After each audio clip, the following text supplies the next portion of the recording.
Voilà, comme promis,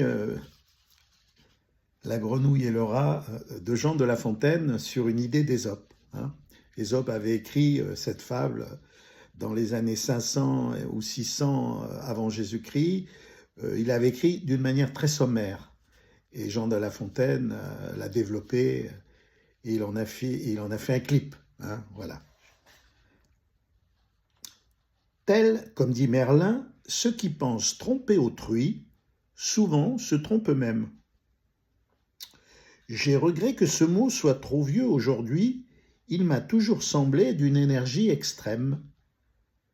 Mais afin d'en venir au dessin que j'ai pris, un rat plein d'embonpoint,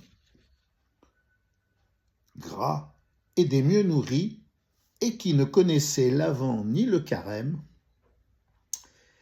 sur le bord d'un marais, égayait ses esprits. Une grenouille approche et lui dit en sa langue « Venez me voir chez moi, je vous ferai festin. » Mais sire rat promit soudain.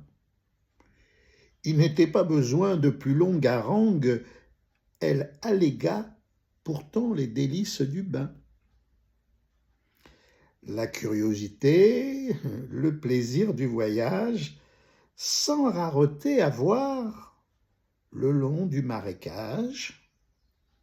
Un jour, il conterait tout ça à ses petits-enfants, les beautés de ces lieux, les mœurs des habitants, et le gouvernement de la chose publique. Un point sans plus tenait le galant empêché. Il nageait quelque peu. Mais il fallait de l'aide. La grenouille à cela trouve un très bon remède. Le rat fut à son pied par la patte attaché. Un brin de jonc en fit l'affaire. Dans le marais entré, notre bonne commère s'efforce de tirer son hôte au fond de l'eau. Comme le droit des gens contre la foi jurée prétend qu'elle en fera sa gorge chaude écurée. C'était, à son avis, un excellent morceau. Déjà dans son esprit, la galante le croque. Il atteste les dieux, la perfide s'en moque. Elle résiste, elle tire. En ce combat nouveau, un Milan, qui dans l'air planait, faisait la ronde.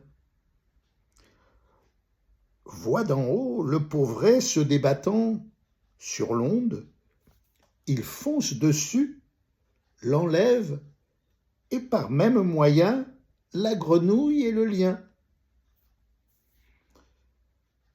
Tant en fut, tant et si bien, que de cette double proie, l'oiseau s'en donne à corps joie, ayant de cette façon à souper chair et poisson.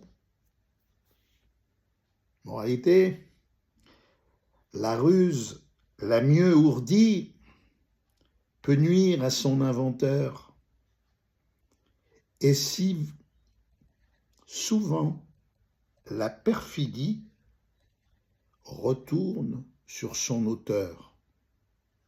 Voilà. À bon entendeur, salut. Méditons cette leçon, cette morale, et évitons les grenouilles qui vous font du charme. Au revoir.